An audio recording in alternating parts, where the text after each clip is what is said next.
Alright, we got her sprayed out, soaked the cylinder in some Croil. Both valves were stuck.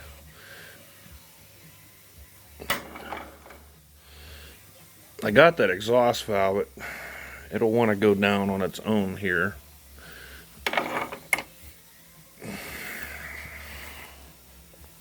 The intake valve was really stuck. So, there's the exhaust, I can work that one. Piston's coming up. But this one's really stuck. It's your intake. It's just a lot of carbon and rust. You don't want to really beat on it, because what'll happen is you'll bend the valve. I mean, the valve's like 10 bucks. I'm not worried about it. But I can get it to run this way. I don't know. The oil looks black. It's not, no water in it, but it's just a little bit jukey. So I don't know if maybe the rod seized up on the crank. It's full. The crankcase is full. Here comes that exhaust valve. So we're blowing out the exhaust. Yep, it's going down. We're working it. There's the intake. Yeah, that's when she gets real hard. So that follower in the valve stem is hanging up. But we're getting it. Just gotta keep plugging away at it. Now it's not taking as much force because we're shaking off some of that carbon. So there, she's seated. The coil was destroyed. I mean, here's what's left of the blower housing. The coil was just, you know, it got in there, the rust got in there, started spreading it. I had trouble getting the one of these screws out.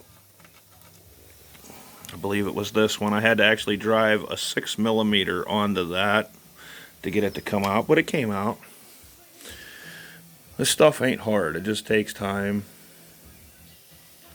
And I mean, this stuff don't get many views if you've looked at my channel. That's the Power Kraft 5 horsepower, and this is the Montgomery Ward Power Kraft 8 horsepower.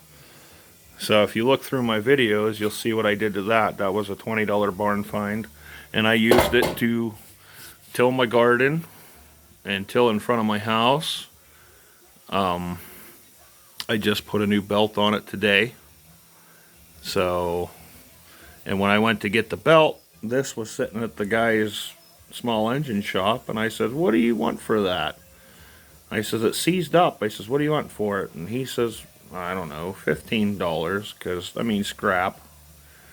So I have I have an electronic coil here because I use them on the tall blocks, and they're the same for the 8 to 16 horsepower, and you'll have instant fire right now. Get rid of this crap that just gives you problems, points and condenser. I mean, there's guys that want to keep the stuff vintage, I understand that, but when you use something like this and you're actually using it and not just a hobby thing or going to a show, I'm gonna just do it so that I can use it. I mean, the carburetors are simple. I have the actual jet driver that takes out the emulsion tube, so you're not screwing around with the wrong size screwdriver and buggering up the threads in there, because I don't think they make the tap anymore. I can't find it anywhere to rechaste these threads. It's a special tap. So if you bugger that brass up in there, well, this pot metal aluminum's really soft. I'm not even going to mess with the carburetor until I get everything freed up here. and get it spinning over relatively easy, and then I'll put the electronic coil on there, and I know I'll have fire. So, like I haven't even taken the air cleaner off. So,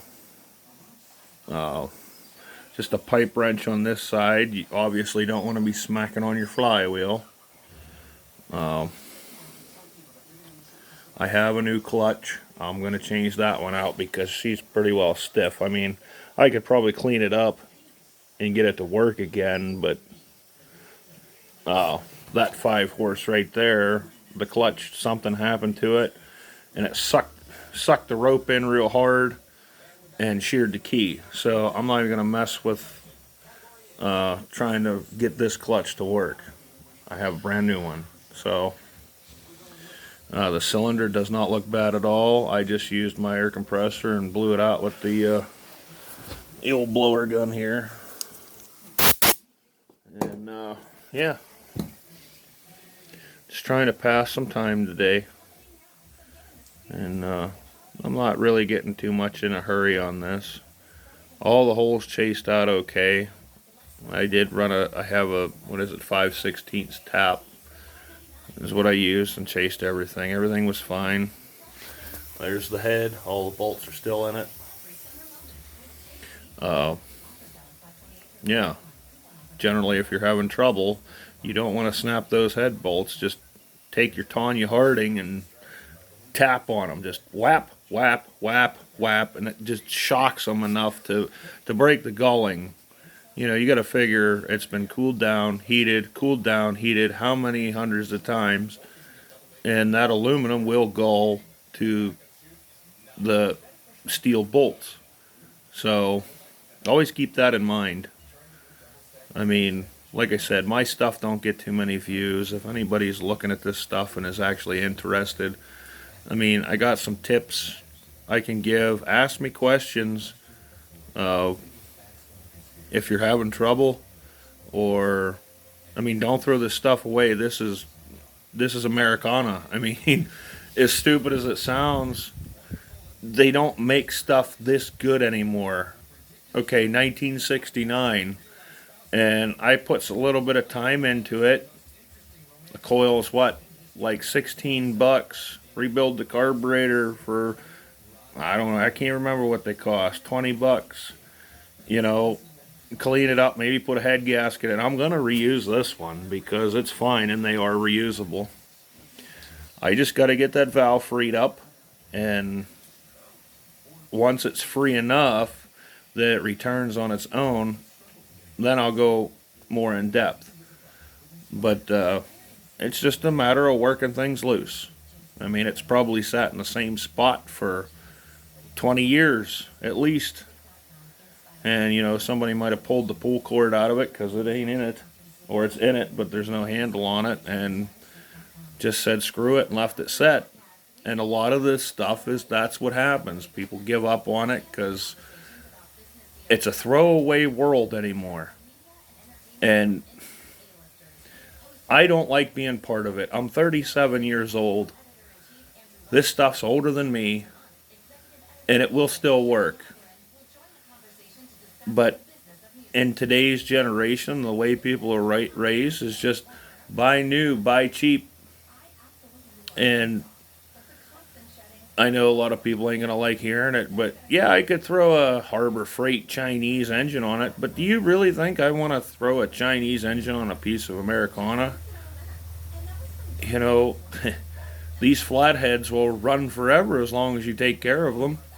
And it's simple. It's simple stuff that a kid can do. I was doing this stuff when I was like 9, when I got my first tool set, taking push mowers apart. But now all these kids nowadays are just interested in video games and all this crap. They're so immersed in it, they don't get their hands on and do stuff like this. My 2-year-old son is not going to be like that way. He's going to be out here with me. He's already trying to be out here with me all the time, and Mama won't let him because, you know, I don't need him getting cut or falling on something and getting hurt. But it's a good sign that He's always, when I'm dealing with the old Sears Suburbans, he's always wanting to go for rides, to give him rides, and sorry I'm ranting, but it's just my view and the things I see, it just kind of upsets you.